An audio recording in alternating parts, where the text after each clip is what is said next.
Guys, for today's video, ang pag-uusapan natin ay yung mga loans na usually ina-advertise sa Facebook. Yan. Yun yung usual na nakikita ko.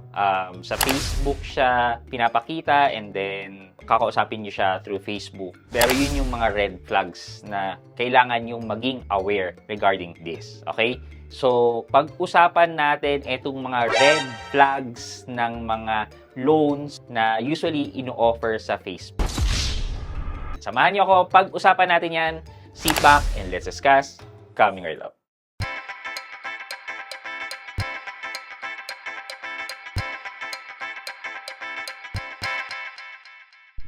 Hi guys, this is Pat and you're in Pat Quintos Review TV.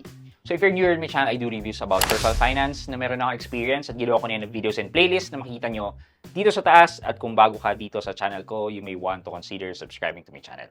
Okay guys, so nakakatanggap na ako ng mga questions dito eh. Doon nasasagot ko naman sa comment section pero hindi actually lahat. Pero it's time to make this video para maging aware ang karamihan sa sistema nangyayari sa modus na nangyayari dito sa mga FB loan service na ino-offer nila. Ayan. So, ito, papakita ko sa inyo, ito yung isa sa nag-reach out sa akin na nagtatanong about kung legit ba tong lending institution na to or hindi. Okay.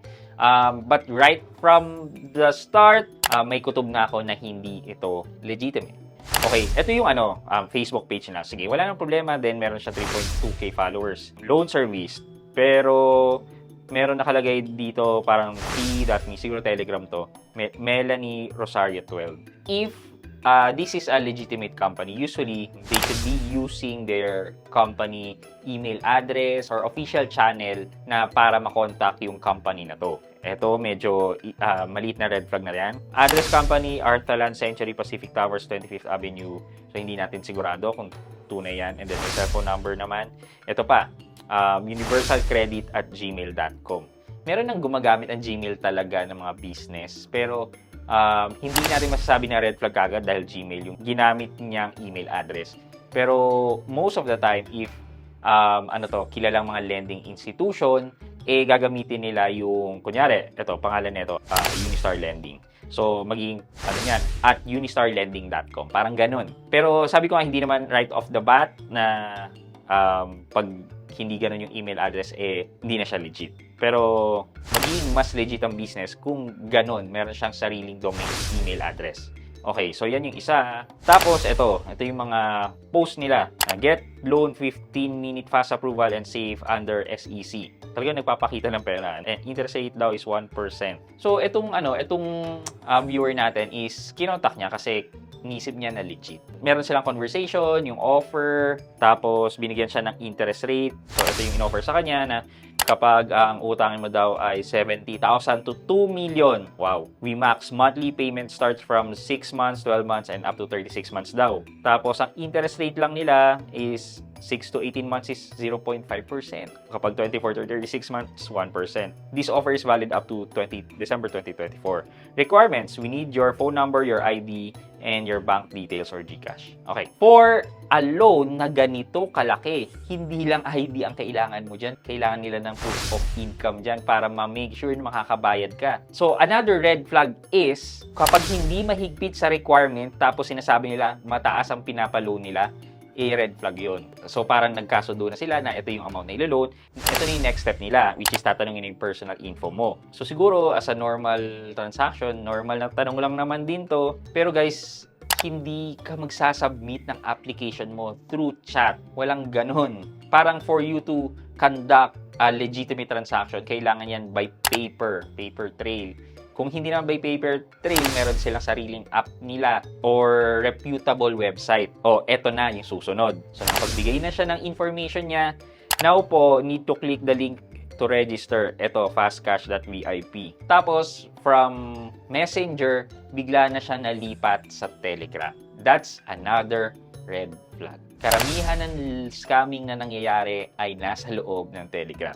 O sige, let's say, maayos naman to. So, ayan o, Fast Cash VIP na website daw. Yan na daw yung approved loan mo, na approve ka na kaagad without any paper trail or sa app na information na nag-agree ka. Yung summary of loan, yung loan document, kailangan kasi yun, di ba? Sa Truth in Lending Act, kailangan nakaspecify lahat ng information, lahat ng loan terms, the APR, ayan. So, wala siya nakuhang loan documents and yet approved na siya. So, mag-withdraw na lang daw siya. So, sabi niya, okay po, now I really need money. How to get my OTP code po?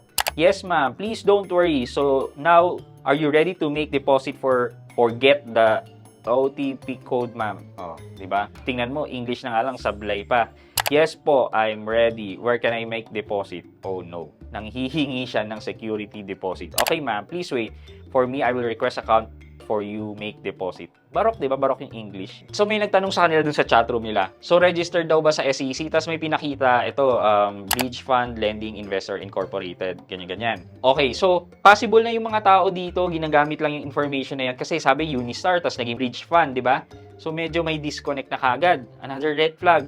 Tapos, dito sa chat group na to, 5 members, halos sila to, ikaw lang yung sinama dyan sa chat na yan yung bibiktimahin nila. Sabi dito nung taga Unistar, you need to deposit for 1 month na 4,000 daw and 2 months na 8,000 and after that you can withdraw 78,000. Ito yung pinaka-highlight ng red flags natin. Bakit mo kailangan mag-deposit ng pera para makapag-withdraw ng pera? Hindi naman siya bangko. Naglo-loan ka nga. Wala kang ang pera, pero kailangan mo pang mag-deposit. Ano, manghihiram ka? Wala pong ganun. Ito yung pinaka-red flag sa lahat ng red flag sa pang-i-scam sa loan. Kapag hiningan na kayo ng pera, deposit, yan, medyo wag kayong maniniwala. Wag po kayong maniniwala. Kung nag-hesitant pa rin kayo, magdalawang isip po talaga kayo. Consult with someone na may nakakaalam na tungkol sa pagpapautang. Ayan. O punta ka sa mga lending institution talaga or sa bank. Pwede ka magtanong siguro para maano ka na, ay, possible na scam yan. Pwede naman siguro sagutin ng mga bank yan. Madali rin nilang makikita yung mga red flag. Or kung hindi naman, search ka muna sa internet or what. Nako, talamak po itong loan scam na ganito. Kung ako, sa unang tingin ko po, nakita ko na scam po to, number 1, FB po ino-offer siya. Tapos, truth chat, yun yung isang red flag para sa akin. Pangalawa, lilipat ka niya sa Telegram. Pangatlo, ipapakita niya sa inyo na approve ka na and kailangan ng OTP code. And pang-apat, para makuha mo yung OTP code at makapag-withdraw ka, is kailangan mo mag-deposit. Yan po yung 4 na red flag ko kaya nakita ko kagad na scam tong nangyayari na to dito sa viewer natin. Hindi lang po ito para dito sa specific na FB page na to, but yung mga ganung template na sa FB, i-offer yung service, mababa ang interest, etc. Papalipatin ka sa Telegram, tapos papakita sa inyo na approve ka na and kailangan mo ng OTP to withdraw and then pagde-deposituhin ka daw para makuha mo yung OTP yan. Pag nakita niyo yung template na ganyan, alam niyo na po yung sagot kung legit ba yan o hindi. So sana po may natutunan kayo dito sa video na to para makaiwas po.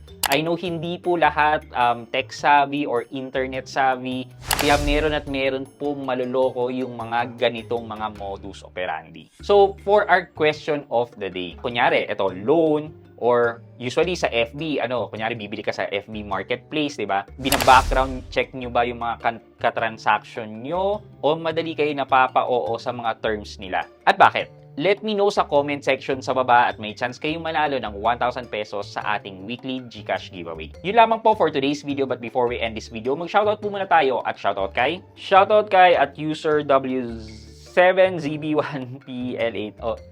Ito na lang po. Point taken, I do agree with you, sir. Thanks for sharing, sir. At user, yan. Shoutout po sa inyo at maraming salamat sa panonood at pagsuporta ng aking videos. Thank you so much. I hope you can like this video, leave a thumbs up, and if not, wala nang problema dyan, but continue to support me by subscribing to my channel by clicking the subscribe button and also the bell button sa sabing subscribe para makareceive kayo ng latest notification sa lahat ng upload ko. Again guys, this is Pat Quinto and you're in Pat Quinto's Review TV. Bye-bye!